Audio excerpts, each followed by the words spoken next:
नमस्कार विद्यार्थी मित्रांनो. तर प्रत्येकाला जे करायचं असतं बिझनेस, तर सर्वप्रथम बिझनेस साठी उपयुक्त म्हणजे असतं बिझनेसचं रेकॉर्डिंग. म्हणजे बिझनेस मध्ये प्रत्येक जे असतं रेकॉर्डिंग आपण करतो की एक्सपेन्सेस, इन्कम्स, माल आलेला, माल गेलेला, सेल्स, परचेस, असं सर्व काही. मग हे सर्व काही आपल्याला जे शिकायचं असतं तर ते ऍप्लिकेशन म्हणजे टॅलीप्राइड. टॅलीप्राइड हा नावाचा एक कोर्स आहे, तर त्यामध्ये आपल्याला हे सर्व शिकता येतं. तर हे टॅलीप्राइड, तर यामध्ये आपण सर्वप्रथम बिझनेसचं जे सुरुवातीपासून आपल्याला जे काही असेल म्हणजे ते भांडवल, तर सर्वप्रथम आपल्याला कॅपिटल उभारावं लागतं.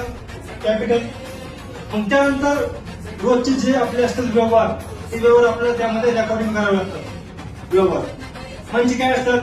बँक अकाउंटमध्ये पैसे डिपॉझिट करणे, बँकेतून पैसे विड्रॉ करणे, वेगवेगळ्या प्रकारचे ऍसेट्स खरेदी करणे, ऍसेट्स खरेदी केल्यानंतर त्या रिपेअरिंगचा खर्च पे करणे,